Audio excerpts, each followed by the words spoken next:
mindset anak muda zaman sekarang ya, generasi milenial itu udah mulai kepikiran marriage itu mungkin after 30, Ya.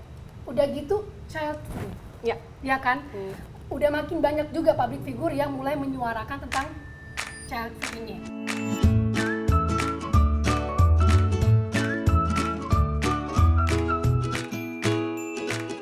Привет, красавчик! Welcome back to my YouTube channel Clara Yoki. Jangan lupa ya follow, like, comment, dan juga subscribe. Dan jangan lupa like my Instagram @clara_yoki. Nah, bersama aku udah ada seorang wanita cantik, pinter, pokoknya ini paket komplit sih, parah. Siapa lagi kalau bukan Putri Indonesia Jambi 2019. Yeay. Ini kayaknya nggak lengkap ya kalau kita nggak opening number ya, belum sah sih. Kak, belum Aduh, sah. ini tuh deg-degan banget deh kalau misalnya setiap diminta opening number. Gitu ya? Iya, selalu Udah berapa ini. tahun berlalu nih? Udah berapa tahun tuh? 2019, 2020, 21, 22, udah 3 tahun. Oke, tapi belum pudar sih aura-auranya.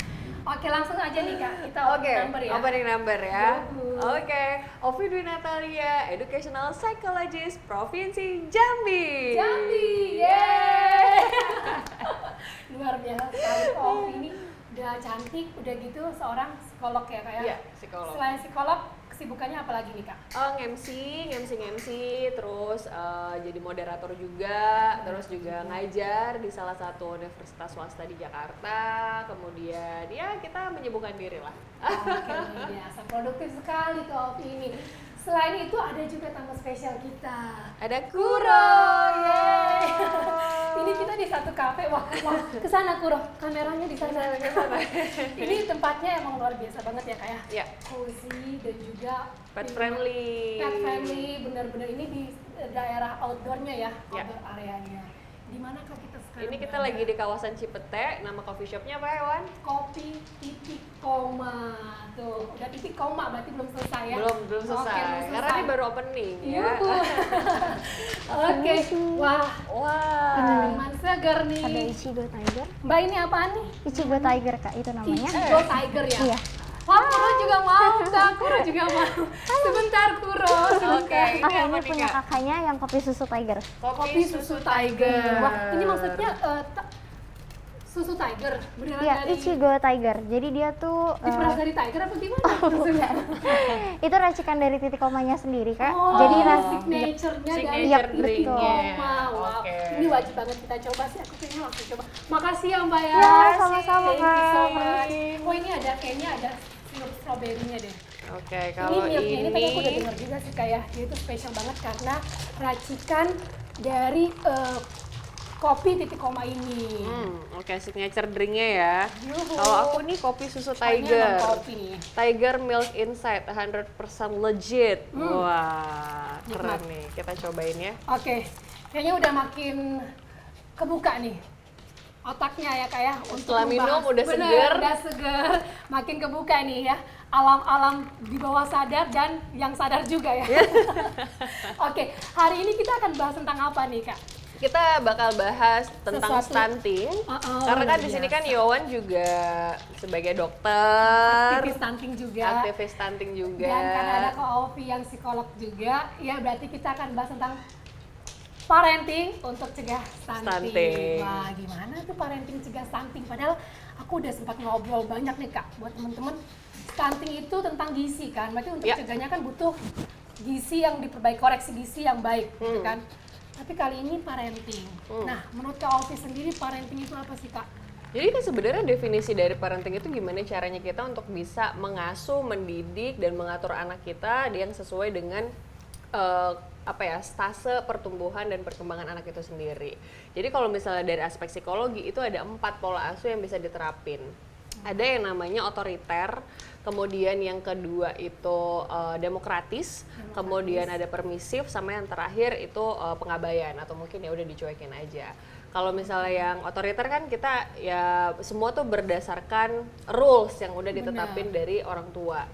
Dan itu kita tinggi jabatannya yang paling ya, tinggi jabatannya. statusnya. Dan kita juga harus tahu dampaknya apa nih bagi anak. Kalau misalnya anak diperlakukan terlalu otoriter, dianya itu kurang mampu untuk mengembangkan dirinya. Jadi dia ngerasa self esteem atau rasa harga dirinya menjadi rendah.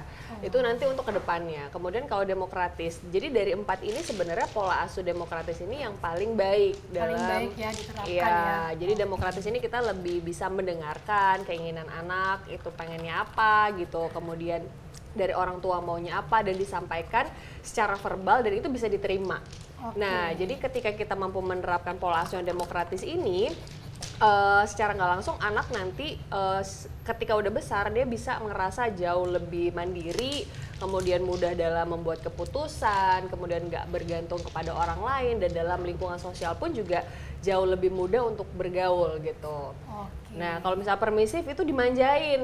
Oh, Nah, jadi kalau misalnya anak-anak yang suka dimanjain sama orang tuanya, ya memang kan kita sama anak ya pasti sayang ya benar-benar. sama anak kita sendiri. Tapi alangkah lebih baiknya kita juga harus ada aturan yang bisa diikuti oleh anak itu sendiri. Jadi maksudnya aturan yang ditetapkan pun juga harus kita konfirmasi lagi ke anak, bisa diterima nggak aturan ini gitu. Jadi ada deal-dealan dulu ya. Ada Kak, ya? deal-dealan dulu. Nah, kalau misalnya terlalu dimanjakan hampir sama nanti. Jadi anaknya ngerasa dia besar kepala, cukup egois, dan kalau misalnya dalam lingkungan sosial dia ngerasa agak sulit nih apa ya istilahnya bisa berteman dengan orang lain, kemudian dalam penerimaan sosial atau mungkin sifat-sifat dari orang lain yang mungkin nanti ketika besar dia ketemu itu agak susah dia terima.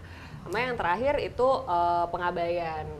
Jadi kalau misalnya kita terlalu diabaikan, ya namanya juga pasti akan kurang kasih sayang, kurang perhatian. Itu jadi nanti anaknya seeking of attention, kemudian Minderan juga kali ya, Kak, ya? minderan, takut kesana kesini. Pokoknya terlalu banyak dampak negatifnya ketika kita tidak mampu memberikan kasih sayang yang cukup kepada anak gitu. Kalau anaknya kurang kasih sayang terus ketemu pacar bisa jadi bucin nggak, Kak? Bisa bucin banget. Oh, bucin banget ya. Waduh. Kalau kita ngomongin masalah bucin tuh kayaknya aspek yang berbeda. Bahkan dengan pola asuh yang demokratis pun kita juga bisa jadi bucin loh. Gitu ya. Oh gitu ya. Kan Anang jangan ketawa dong. Iya, soalnya Kayaknya ngena banget nih. iya, bucin soalnya ini kalau ya. misal bucin itu di luar dari konteks pola asuh orang tua. Tapi sebenarnya ada sih sedikit berpengaruh. Tapi nanti kita mungkin akan bahas di topik yang berbeda kali ya. Yang berbeda. Kreatif tolong dicatat ya. Bucin gitu. Bucin gitu kan. Oke, menarik sekali. Ternyata apa itu parenting kalau dari sisi psikolog itu panjang kali lebar ya, Kak ya? Panjang kali Kayaknya lebar. kalau udah dibikin bangunan udah dua lantai kayaknya. Oke, baik. Nah, kalau parenting cegah stunting statementnya kayak gitu, Kak Ovi setuju nggak? Kalau aku setuju banget ya, karena kan sebenarnya gini, dari aspek kesehatan, kedokteran, dan psikologi kan itu kan sangat beririsan.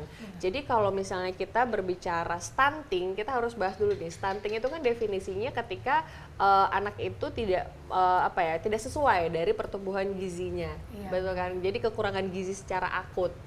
Kronik. Iya, kronik. Iya, Iya. ada. Nah, jadi ketika anak itu kurang gizi kan berarti kita harus lihat dulu nih aspek-aspek di luar sana, apa yang menjadi core masalahnya. Terus selain asupan gizi, ada yang namanya pola asuh orang tua. Kalau gizi ya mungkin Yowan yang bisa ngejelasin di sini ya, karena dia dokter di sini. Nah, tapi kalau misalnya untuk pola asuh, jadi gini, kalau misalnya kita ngomongin masalah pola asuh pada saat stunting, itu tuh stunting itu bukan proses ketika pada saat melahirkan aja. Jadi pada saat memutuskan untuk sebelum menikah pun, kemudian menikah, pada saat hamil, ketika setelah menikah itu merupakan suatu fase yang perlu kita perhatikan. Kan, benar. Jadi Berkelanjutan gitu ya berkelanjutan, prosesnya. iya. Jadi si ibunya ataupun si ayahnya juga harus tahu informasi akan stunting itu, kebutuhan gizi seperti apa yang cukup, misalnya kebutuhan protein hewani dan protein nabati yang seimbang gitu. Apalagi kalau misalnya untuk anak-anak kan harus banyak protein hewaninya gitu misalnya, dan harus banyak pendukung-pendukung lainnya. Kemudian ASI, misalnya ASI 6 bulan atau mungkin nanti bisa dilengkapi 2 tahun gitu. Nah, dari ASI itu ada empasi juga, kemudian ada makanan-makanan pendukung lainnya seperti buah-buahan, sayur gitu. Nah, kalau misalnya dari sisi orang tua, ini lebih difokuskan kepada pertama pengetahuan dulu. Seberapa paham nih orang tua soal stunting. Nah, walaupun kita berdua belum menikah, belum punya anak, tapi paling nggak kita di sini memberikan informasi berdasarkan informasi dan pengalaman yang sudah pernah kita temukan di lapangan. Benar. Betul Berarti kan? teorinya udah jago ya kayak. Enggak juga sih. Enggak juga sih. Tapi masih tetap akan belajar dan di sini kan Oke, intinya baik. kita sharing informasi, bukan bermaksud untuk menggurui Benar, gitu. benar banget. Jadi sebenarnya parenting yang baik itu seperti apa itu nggak ada formulanya. Jadi setiap orang tua itu punya formula yang perfect untuk pengembangan anaknya masing-masing di rumah gitu. Tapi kita di sini juga perlu memberikan pendampingan informasi bahwa selain pola asuh yang diterapkan di rumah itu penting, asupan gizi juga penting. Gitu. Kak, tadi kan ini berarti kalau ngomongin parenting sama Kak Ovi ini berbeda ditarik ya benang merahnya ya. Kalau kita ngomongin stunting dari sisi kedokteran kan gizi kan. Iya. Sementara kalau dari psikolog ini berarti ngambil benang merahnya dari persiapan sebelum menikah ya sampai nanti menikah dan lain sebagainya. Tapi juga Kak di Indonesia ini rame ya, kalau dilihat statistiknya pun pernikahan dini itu banyak banget. Oke. Ya kan? Terus juga kayak maaf nih MBA ya kan itu ada juga kasusnya dibilang ya nggak sedikit gitu. Ya. Tapi ini masih menjadi hal yang apa ya kayak momok bisa dibilang juga hal yang tabu juga. Ya. Orang itu kayak takut ngomong ya kan. Akhirnya apa yang seharusnya mereka udah tahu ilmunya malah dikip. Mereka kurang aware dan cenderung untuk gak peduli lah gitu. Padahal kan harusnya mereka juga tahu gitu kan. Nah, pendapat kakak tentang hal ini kayak pernikahan dini, MBA, terus perjodohan ya kan, kayak gitu tuh ngaruh nggak sih Kak ke parenting, terus bisa berakibat ke stunting juga? Oke, sebenarnya kalau misalnya kita tarik benang merahnya seperti kata Yowan tadi, itu pasti ada pengaruhnya. Karena kalau kita ngelihat dari kasus pernikahan dini, kemudian MBA ataupun perjodohan, ini kan ada faktor keikutsertaan dari orang tua, keinginan dari orang tua, yang dimana keinginan ini tuh kita belum tahu sudah terkonfirmasi dengan baik apa enggak kepada si pasangan yang akan menikah ini gitu.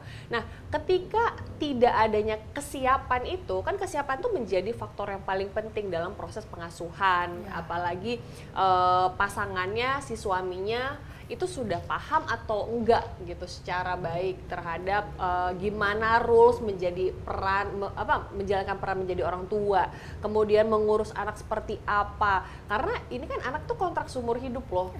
Bukan hanya keinginan istilah pemenuhan keinginan dari orang tua aja, ya udah gue pengen cucu ya udah lo harus beranak saat ini, nggak kayak gitu loh konsepnya. Iya, nggak kayak gitu konsepnya. Makanya itu yang menjadi problematika lagi ke fenomena saat ini. Kenapa jadinya pernikahan itu jadi krisis, kemudian seks itu juga jadi krisis kan saat ini kan. Desas-desusnya bakal terjadi resesi seks juga. Betul. Nah itu karena emang terlalu banyak pressure dari orang tua yang mengharuskan anak-anaknya ini untuk segera menikah dan segera punya anak. Jadi ketika tidak ada kesiapan, balik lagi ya ke stunting tadi. Kalau misalnya nggak ada kesiapan, gimana orang tua ini mampu untuk peduli akan kesehatan baik fisik mental bagi si sang bayi gitu loh. Jadi pasti akan banyak sekali masalah-masalah yang akan muncul nantinya gitu kalau misalnya memang tidak ada pembicaraan di awal seperti itu. Luar biasa sekali ya penjelasan dari psikolog cantik kita ini, sangat-sangat komplit gitu, informatif sekali. Betul ya teman-teman yang nonton. Udah ini kayak yang nonton ngedongeng. saat ini ada 5.000 orang kurang lebih ya. Udah kayak ngedongeng, makanya kurang sampai tidur. Nah, ini informatif banget sih, luar biasa banget. Ya kita minum dulu sebelum ke pertanyaan berikutnya ya. Oke. Ini pertanyaan menarik juga nih. Tapi nggak kalah menarik dari minumannya. Kita minum dulu. Next questionnya Kak. Ya.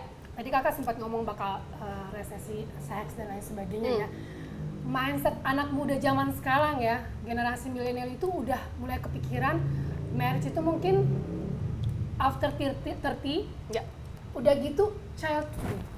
Ya kan? Udah makin banyak juga public figure yang mulai menyuarakan tentang child free ini. Pendapat Kakak sebagai psikolog tentang hal ini? Sebenarnya kan itu kembali lagi kepada pendapat pribadi ya masing-masing. Jadi ketika orang menyuarakan gue pengen child free dan dia ngerasa bahwa dia akan jauh lebih sejahtera ketika dia child free, it's okay. Kalau misalnya dia ngerasa jauh lebih happy untuk menikah di atas 30 tahun, 40 tahun, it's okay. Tapi apakah itu merupakan trauma gitu Kak? Mungkin masa kecilnya melihat, aduh kok jadi anak aku kurang apa ya, nggak dianggap gifted sama orang tua gitu loh. Kalau misalnya ngomongin masalah trauma itu kan nggak bisa kita generalisasi kepada semua orang gitu ya. Karena kan mungkin setiap orang tuh punya pengalaman yang berbeda-beda, pola asuh yang berbeda-beda, kemudian pengalaman percintaan yang berbeda-beda juga gitu. Nah jadi aku nggak bisa mengkaitkan itu kepada hal-hal yang traumatis, tapi itu lebih kepada pilihan orang itu sendiri. Dia memutuskan untuk child free ataupun untuk menikah, untuk tidak menikah sekalipun ya, ketika dia ngerasa jauh lebih happy ya why not. Dan banyak juga kan orang yang menikah juga nggak jauh lebih happy ketika dia single, bener nggak? Langsung speechless. Aduh, gimana Langsung ya? speechless. Menurut teman-teman, Ya kan kita tapi kalau menikah harusnya happy ya Kak. Karena Harusnya kita, happy, kita sendiri bener. aja udah happy. Berarti kalau kita betul. berdua bersama orang lain itu harusnya happy-nya double nggak sih? Harusnya Harusnya. seperti itu, tapi kan banyak apa ya, pengalaman yang ditemukan di lapangan kan tidak seperti itu adanya seperti itu gitu. adanya, benar Bahkan juga. ada juga nih penelitian bahwa orang-orang khususnya anak-anak milenial, apalagi generasi Gen Z ini kenapa jadinya malas menikah, itu karena gini, faktor dari ekonomi. Faktor Iya. ekonominya itu bukan dari perbedaan ekonomi itu sendiri ya, karena kan apalagi kita di kota Jakarta, ibu kota kan dituntut untuk cukup individualis gitu, dan Iya, benar-benar. pressure kerjaannya di sini kan lumayan. Lumayan benar-benar. Jadi orang-orang haus achievement Kak. betul, jadi ketika seseorang fokus dengan karirnya, baik itu laki-laki ataupun perempuan, dia udah ngerasa enjoy nih dengan diri dia sendiri. Gue udah mampu secara finansial, gue udah mampu untuk bisa bikin happy diri gue sendiri. Kenapa gue harus punya orang lain yang istilahnya Oh, notabene iya, akan benar-benar. menyusahkan gitu. Misal ini kan kita Iya, kita iya, kita benar. kita ngelihat dari point of view yang berbeda gitu, dan Benar-benar. kita tidak boleh menyalahkan orang-orang yang memilih Punya mindset kayak iya gitu ya, punya Kak. mindset seperti itu gitu. Tapi kalau misalnya teman-teman di luar sana yang menyaksikan ini, ya gue pengen nikah muda, gue ngerasa cinta sama pasangan gue, ya nggak salah juga, silakan aja. Dan ya kan ini kita membuka mata lagi untuk udah please lah, jangan menjudge orang-orang yang belum menikah, apalagi pas udah baru nikah langsung ditanya, kapan mau punya anak gitu. Aduh. Nanti kalau udah punya anak satu, kapan punya anak kedua gitu. Orang kita banget ya. Orang kita banget. Mentang-mentang tinggalnya di negara maritime. Betul, maritime ya, bukan maritim ya, maritime. nih, dikit-dikit kapan married? Kapan merit gitu. Apalagi usia-usia Yohan, apalagi usia-usia aku kan. Aku tuh udah hatam banget lah. Kayaknya dari- kalau pertanyaan itu bisa diduitin kita udah kaya ya Kak ya? Iya, udah kaya banget. Kayaknya nggak akan nge-YouTube deh. Udah kaya gara-gara pertanyaan. Iya, gara-gara Bener-bener. pertanyaan itu. Tadi Kak Ovi sempat ngomong tentang orang-orang yang punya mindset karena ngerasa udah bisa ngasihin duit ya Ya. kan, udah bisa kerja sendiri, udah bisa punya rumah, mobil, apa semuanya sendiri gitu kan, bisa ngasuh pet sendiri gitu kan, jadi nggak butuh lagi I don't need a man gitu kan. Ya. Berarti itu kan tergolong apa ya, alpha woman kan Kak. Ya. Nah, alpha woman dan parenting Hmm. itu gimana Kak? Ngaruh banget nggak sih? Ini Atau agak- mereka butuh terapi atau mungkin ruqyah terlebih dahulu Oh, kali ya? Rukia ya. Jadi pokoknya di sini kita disclaimer dulu, kita tidak akan membahas hal yang berkaitan dengan agama ya. Jadi Yes, kita akan membahas berkaitan dengan keilmuan Dengan sains, dan based on kemanusiaan. science. Bener. Betul. Wah, kemanusiaan. Jadi iya, kemanusiaan Harus tetap ini, kemanusiaan. tetap harus kemanusiaan. Jadi balik lagi kalau ke alpha woman tadi. Sebenarnya gini, semua orang kan punya caranya yang apa ya, punya formulanya masing-masing dalam proses pengasuhan. Benar. Baik itu alpha woman, mau woman jenis apapun atau mungkin man Wonder jenis Woman. apapun, iya kan? Dia Catwoman punya gimana? Catwoman, ya bahkan anjing, kucing pun punya pola pengasuhan masing-masing Masing-masing. gitu. Jadi kita nggak bisa menyalahkan atau mungkin mengkait-kaitkan gitu, apalagi yang berkaitan dengan single parent misalnya, yang workaholic. Karena kalau misalnya kita ngelihat ibu yang baik itu bukan dilihat dari oh dia bisa secara full time ngasih waktunya ke anak doang, tapi gini, kita mesti lihat lagi full time-nya kualitasnya seperti apa. Mungkin memang 24 jam bersama-sama, tapi dia bisa aja main handphone, sibuk nonton, dan tidak memberikan atensi yang lebih kepada anak secara langsung. Itu kan juga jadinya gak baik gitu. Jadi kan kita juga gak bisa menjudge seseorang, dia 24 jam di rumah, atau mungkin dia di luar berapa, 10 jam gitu misalnya kerjaan, terus ya nggak ada yang memutuskan bahwa oh dia baik dia enggak gitu. Jadi sebenarnya dua-duanya, ibu yang bekerja, ibu yang menjadi ibu rumah tangga pun sebenarnya adalah ibu yang baik gitu. Tetap Karena bisa kan jadi ibu yang hebat ya Kak. iya dong, karena kan tergantung efisiensinya betul, dalam mengasuh anak-anaknya. efisiensi dan kualitasnya ketika membagikan waktunya kepada anak. Karena kalau misalnya, dan menurut aku akan jauh lebih efisien ketika ibunya secara mandiri punya kemampuan untuk bekerja dan masih punya tanggung jawab ketika dia pulang masih mau quality time dengan anaknya. Itu menurut aku lebih balance gitu. Ketika emang 24 jam banget di rumah tapi nggak bisa memberikan atensi secara menyeluruh kepada anak gitu. Tapi nanti kalau misalnya ke depannya nih, Yohan. Baik. Kalau misalnya udah menikah, Oh my God, ya akan menjadi ibu rumah tangga atau ibu yang bekerja? ibu yang bekerja. Ibu yang bekerja. Tanpa berpikir ya Kak. Kenapa? Karena kalau di rumah terus kayaknya aku stres. Oh gitu. Iya, Di kalau aku 2 stres- tahun pertama 2 tahun tergantung. Kalau suaminya kaya nggak apa-apa. berarti kita cari suami dulu kan? Iya benar-benar. Realistis dong Kak. Kalau ekonomi keluarga cukup dibiayai satu orang ya oke, ngalah lah gitu kan. Tapi kalau saya butuh dukungan dari kita juga perempuan ya mau nggak mau gitu. Tapi kan aku selalu percaya wanita itu hebat karena Ya. bisa multitasking ya. Itu kayak dari lahirnya udah kayak gitu. Jadi nggak apa-apa, pasti bisa tergantung niatnya. Oke, menarik. Kalau Kak Wafi sendiri? Kalau aku mungkin untuk 2 tahun pertama aku akan menjadi ibu rumah tangga dulu. Tapi nanti setelah 2 tahun baru mulai bekerja. Mulai bekerja. Iya, mulai bekerja lagi. Jadi aku ngerasa bahwa 2 tahun, bahkan sebenarnya kan usia emas anak itu kan sampai 5 tahun ya. Iya.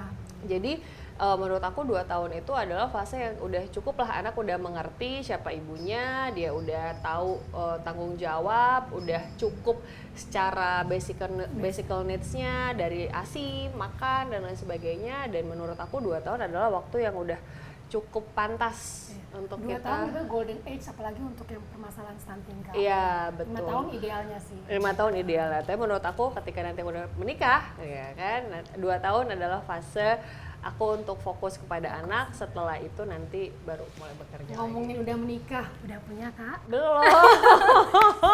Nah itu triknya Kak, sekalian promosi nih. Belum. Single and available. Tapi gini loh, ketika lo udah berprofesi sebagai psikolog, itu entah kenapa kok kayaknya jadi terlalu banyak pertimbangan. Gitu ya Kak ya. Kayaknya cowok dari gaya jalannya aja udah bisa kebaca 10 tahun ke depannya kali ya sama psikolog ya. Ya bingung juga, karena sebenarnya secara nggak langsung kan kita jadi menilai seseorang. Ya maksudnya Yohan pun pasti akan menilai seseorang gitu, tapi mungkin akan beda penilaiannya ketika dilakukan sama seorang psikolog gitu. Jadi tuh terlalu banyak overthinking ya kan, yang ada di pikiran ini, oh nanti dia begini gimana, nanti kalau dia begini gimana, nanti dia begini. Jadi terlalu banyak pertimbangan, itu yang menjadi hal yang agak cukup sulit memutuskan untuk menikah pada saat Kadang ini ya. juga bisa jadi menghambat ya Kak ya. Ya, tapi kan kita nggak pernah tahu ya jodoh bisa datang Iya, kapan, benar. bisa siapa aja. Jadi ya Kita udahlah. ngomongin jodoh pernikahan ya kan. Biasa kalau ibu muda itu Kak, ada juga kan sindrom yang namanya baby blues. Oh ya, Ya kan? Itu banyak juga sih Kak kalau kita telusuri ya orang yang dengan case seperti itu.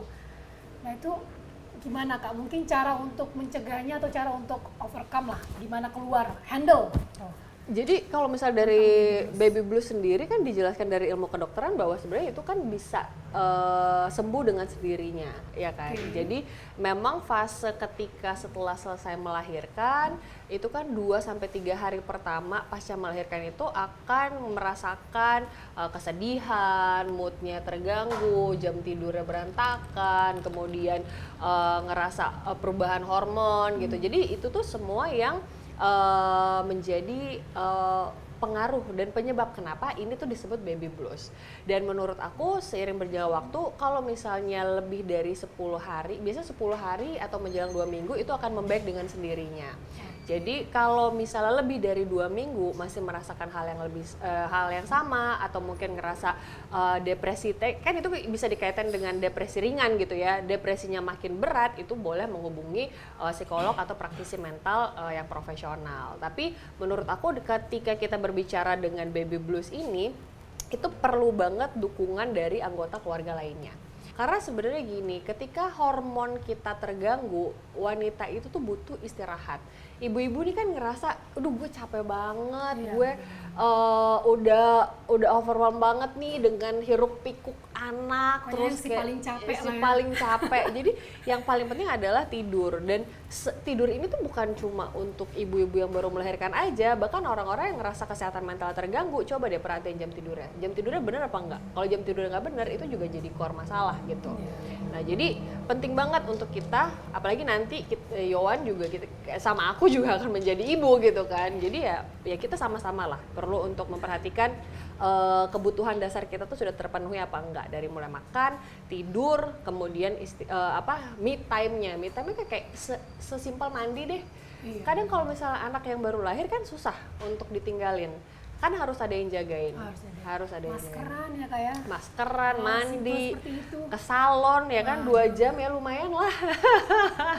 Kak, papa renting. Oke, papa renting. Kenapa tuh papa renting? Seberapa pentingnya papa renting? Kalau misalnya kita ngomongin papa renting itu kan gak bisa lepas dari yang namanya parenting itu sendiri. Karena stigma di Indonesia juga kan yang ngurusin anaknya tugas Pasti ibu ibunya, lah, gitu kan. benar. Tapi menurut aku namanya parenting itu adalah kerjasama dari kedua belah pihak, baik ibu ataupun ayahnya. Dan kalau misalnya anak itu kurang kasih sayang ayah, dia sulit nanti akan menemukan figur ayah tuh seperti apa. Kalau dia anak cowok, gimana caranya dia untuk bisa ngerasa bertanggung jawab, ngerasa bisa menjaga orang-orang di sekitarnya, keluarganya, orang tercintanya. Kalau misalnya anaknya cewek, dia nggak ngerasain tuh rasanya bisa safety di dekat orang-orang, istilahnya apalagi yang berkaitan dengan lawan jenis. Jadi hal seperti ini tuh yang nggak bisa kita hindari dan harus kita perhatikan. Kalau misalnya tadi single parent, dibesarkan oleh ibu, nggak ada peran ayah, paling nggak kita berusaha untuk mencari anggota keluarga lain seperti paman atau mungkin abang kita atau sepupu kita yang laki-laki atau kakek kita untuk bisa nemenin anak kita, paling enggak dia dapat peran atau dari sosok ayah itu sendiri gitu. Jadi begitu juga sebaliknya gitu. Nah jadi intinya tetap harus ada dalam proses perkembangan anak peran ayah ataupun ibu gitu. Jadi papa renting juga menurut aku nggak kalah penting. Kak, satu lagi nih. Ya. Stigma yang berada di masyarakat kan banyak ya. Nih, mungkin salah satunya adalah banyak anak banyak rezeki. Waduh. Kak Ovi setuju nggak? Banyak anak banyak rezeki. Yowan setuju nggak? Kuro setuju nggak? Banyak anak banyak rezeki. Kalau aku sih pribadinya, zaman sekarang sih nggak setuju ya kayak. Maksudnya aku percaya setiap anak itu punya rezekinya masing-masing. Betul. Tapi kan anak itu nggak bisa memilih di mana dilahirkan, kapan dilahirkan ya. Dan mereka sendiri pun sebenarnya nggak tahu seberapa banyak rezeki yang mereka punya. Tapi kita sebagai calon orang tua, mungkin orang tua juga yang nonton, lebih bisa memilih gitu. Jadi persiapkanlah tempat yang terbaik kepada anak kita gitu. Jadi ketika kelak mereka ada di dunia, mereka merasa mereka adalah gifted gitu. Bukan mereka adalah beban untuk keluarga terkhususnya. Ya. Itu sih. Oke, kalau aku sih ikut program pemerintah ya, 2 anak cukup. 2 anak cukup. Jadi menurut aku gini. Ini orang BKKBN apa gimana? Iya kayaknya ya.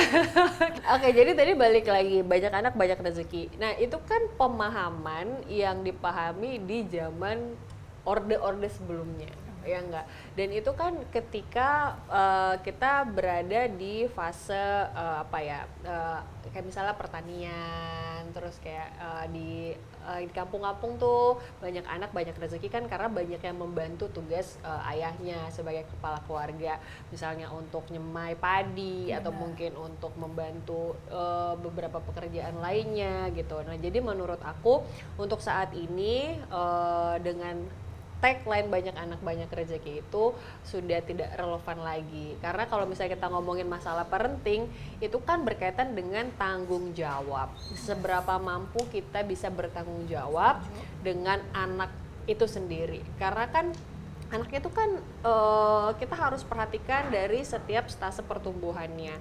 Nggak bisa ya udah deh gue brojol aja, gue beranak aja nanti suruh mak gue kayak mertua gue kayak ngurusin gitu kan, nggak kayak gitu. Apalagi sekarang sekolah juga udah mahal. Benar. Kemudian banyak sekali kayak sekolah Montessori itu kan juga udah mahal banget. Nah kan kita juga harus memperhatikan dari sisi finansial kita, kesiapan kita secara fisik, secara mental, Belum lagi secara pengembangan soft skill ya, kayak soft hobi, skill-nya. bakat. Betul. Nah itu kan banyak banget tuh yang perlu kita kembangin. Jadi maksudnya sayang banget kalau misalnya kita hanya fokus kepada banyak anak tapi anaknya jadinya nggak berkualitas gitu. Nah kan sekarang Indonesia kan juga butuh banget anak-anak yang bisa berkualitas, yang bisa Bener. berkontribusi kepada Demi menghadapi Indonesia. bonus demografi 2045, Kak. Betul. Generasi harus emas nih. Harus emas, harus Indonesia emas 2045. Nah, jadi kita di sini juga menginformasikan kepada ibu-ibu muda di sana Ya, ya, benar sekali, atau benar. mungkin calon-calon pengantin Yuhu. yang ingin menikah, mungkin Kamu harus senyum-senyum loh. dianjurkan untuk lebih memutuskan kembali lah, memantapkan, berdiskusi lagi kepada pasangannya, mampu nggak ya kalau kita punya anak lebih dari 2 misalnya gitu.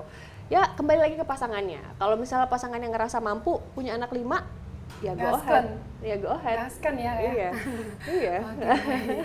Ini luar biasa sekali ya perbincangan kita sore hari ini. Betul. Kalau kakak sendiri ada nggak case yang apa ya, kurang lebih ke arah yang mungkin lagi dihadapi juga ya Pak Sutri gitu kan, tentang kesiapan mereka dalam pernikahan dan juga mungkin masalah stunting ini?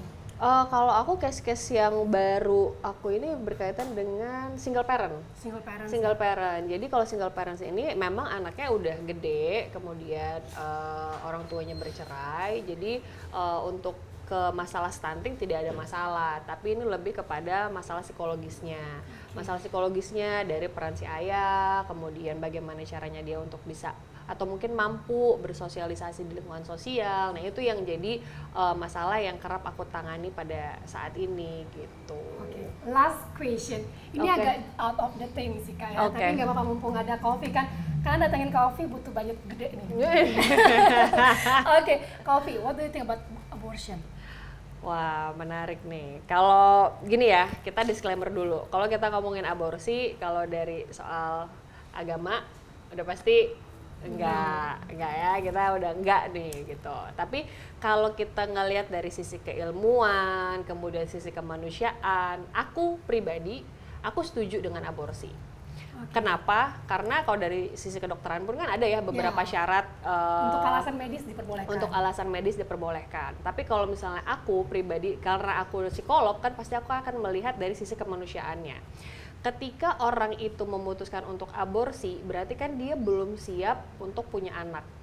Nah, menurut aku daripada nanti dia gak mampu membesarkan anaknya dengan baik, kemudian anaknya malah terbengkalai, dan dari sisi kesehatan mental si ibunya sendiri juga terganggu, dia jauh lebih nggak happy hidupnya, nggak sejahtera, ya go ahead, silakan aja aborsi. Dan itu menjadi tanggung jawab pribadi. Dan kita juga ketika ngomongin masalah aborsi, itu kan ada resiko-resiko yang perlu kita ketahui juga gitu. Jangan yaudah gue mau aborsi aja. Dan itu kan maksudnya dari aspek kedokteran pun, dari aspek psikologis pun juga ada dampak-dampaknya. Kayak misalnya kayak rasa bersalah, kemudian rasa malu, rasa rendah diri, kemudian rasa kemampuan kita untuk mampu kembali lagi ke lingkungan sosial, itu kan pasti akan berpengaruh. Jadi sudah siap nggak? Udah tahu nggak dampak-dampak itu? Ketika udah bisa deal dengan itu dan ngerasa bahwa oke, gue siap untuk aborsi dengan konsekuensi ini, dengan harapan nantinya gue bisa menjalani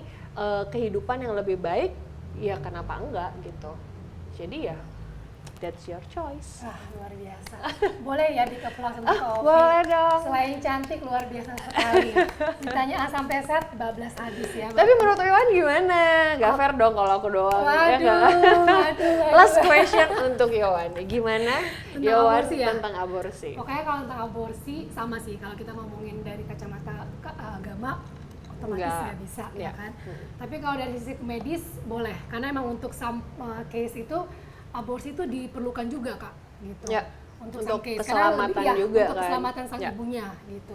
Tapi kalau dari sisi kemanusiaan, benar kata Coffee sih, aku sih realistis ya. Jadi Ya. melihatnya itu kalau memang dari kesiapan sang ibunya memilih untuk tidak dulu, ya lebih baik seperti itu gitu, daripada anaknya sia-sia, ya kan nanti malah dampaknya kemana-mana. Tapi gimana tuh But you menghadapi got the lingkungan point. sosial? stigma dari lingkungan sosial kan nanti pasti akan banyak banget tuh stigma dia pernah aborsi nih, dia ini nih, dia Tapi itu, sama ya aja kan? kan kita udah bahas di awal, orang yang MBA juga kan stigma Iya. di masyarakat juga masih yang Nah nggak bagus kan. itu jadinya konsekuensi. Benar. Udah siap nggak gitu? Ketika udah siap, ya silakan Benar. gitu. Seperti kalau kayak di medis informed consent, kalau udah tanda tangan berarti dia udah agree. Udah setuju, Accept betul. and agree. Betul. Oke, thank you so much Kak Ovi. Kita closing Ya. statement dulu nih.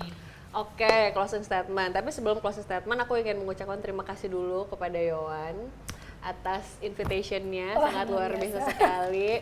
Kan sharing is caring. Yes. Jadi aku emang senang banget untuk bisa sharing apalagi sama Yowan di sini dan aku juga siap mendukung Yowan untuk tetap bisa berkarir lagi, untuk tetap bisa Thank you loh, sukses Kak. dan Thank you sukses so much, juga Yowan. untuk YouTube channelnya. Kemudian dengan topik kita kali ini kita tadi udah banyak banget ngebahas tentang parenting, tentang stunting. Jadi diharapkan teman-teman yang menyaksikan itu bisa memperoleh informasi yang bermanfaat. Jadi yang baik-baik diambil, yang nggak baik ya udah dianggap angin lalu aja. Dan intinya di sini kita berdua ingin memberikan hal yang positif, memberikan informasi yang tentunya bisa mengedukasi teman-teman semua. Dan untuk ibu-ibu muda di sana atau mungkin pasangan muda yang ingin memutuskan untuk menikah, coba perhatikan lagi dan carilah perbanyak informasi yang berkaitan dengan gizi, stunting, kesiapan peran orang tua, pola pengasuhan seperti apa aja. Karena ketika kita ngomongin masalah parenting itu berkaitan dengan peran antara ayah dan ibu. Jadi jangan cuma ibunya aja atau ayahnya aja. Dan ya udah, paling itu aja, udah cukup banyak. Oke, thank you so much Kak Ovi. Luar biasa sekali pembahasan kita tentang parenting untuk cegah stunting. Semoga bermanfaat untuk teman-teman yang nonton dan jangan lupa kalau pengen healing nih tempatnya di mana Kak? Boleh Di daerah Cipete, Yoi, jadi ini di titik koma. Minumannya gimana? 100% Ini legit. kita nggak perlu ngomong pun ditunjukin udah clear lah ya. Udah lah, ini udah mau habis kok. Di sini juga pet friendly, tempatnya cozy dan juga instagramable. Jadi Ya. kesini jangan lupa bawa satu koper. Satu Sekalian koper, post. ganti-ganti baju, Yo. mau bikin konten silahkan, mau Boleh bawa banget. anjingnya, kucingnya juga Boleh boleh. banget. Asal jangan bawa mantan, bahaya. Kalau nggak paling ketemu mantan di sini. Oh, bisa juga ya. Luar biasa sekali. Thank you so much, Kak Ovi. Thank you, Yowan. And guys, I'll see you on the next episode. Bye-bye. Bye-bye.